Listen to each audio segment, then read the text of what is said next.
Hello, fair maiden. Thank goddess it's Friday.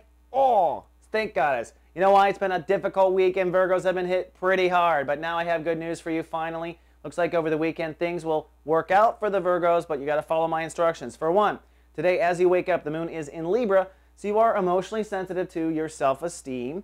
It's one of those days where something very small can make you feel very small. Don't let that happen. We're going through a huge reality upgrade right now, revolving around marriages and the way you relate to other people. Don't come up with excuses from your self-esteem for why it shouldn't happen. But by the end of the day, the moon actually moves into Scorpio, which means this weekend it will be overcast and rather pensive or chatty for the Virgos. I think Virgos are going to get really deep on their emotions and how their mind plays into their emotions, holds back their emotions, or how emotions trigger mind games. It's time to get more clear on that, especially as it relates to you and marriages. I think that's the part of the moon this weekend in Scorpio. As you're breaking through to the new reality of how you want to relate differently to yourself and to others, take into consideration how sometimes your heart and your mind work against each other. All right, so that's part of the equation, part of the puzzle, says the solar system.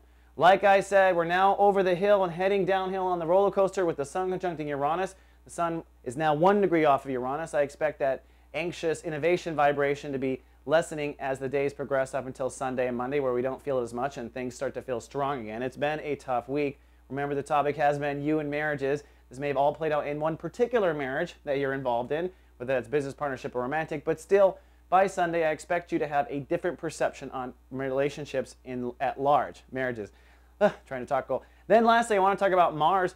Mars is conjuncting Neptune. Now, you probably know Mars is the action planet, tells us where action will be had. Neptune logs us into our higher self, to the soul collective, makes us intuitive. So in essence, the universe is saying it's time to act on our intuitive guides right now. Not just think about them and go, oh, that's interesting, but actually do something with that information. With you Virgos, that is centered around lifestyle. So if you have a gut instinct that, you know what, you need to move, then you need to act. If that's going to change your lifestyle, that's going to change the way you live. If you need to leave a bad scene in order to change your lifestyle, act on that intuition, not immediately, but allow yourself to start making those plans. Whatever gut instinct you have on a better lifestyle or health, you should act on it through the weekend. All right, Virgo, that's all I got for your weekend forecast. I'll see you back on Monday with more. Live, love, be.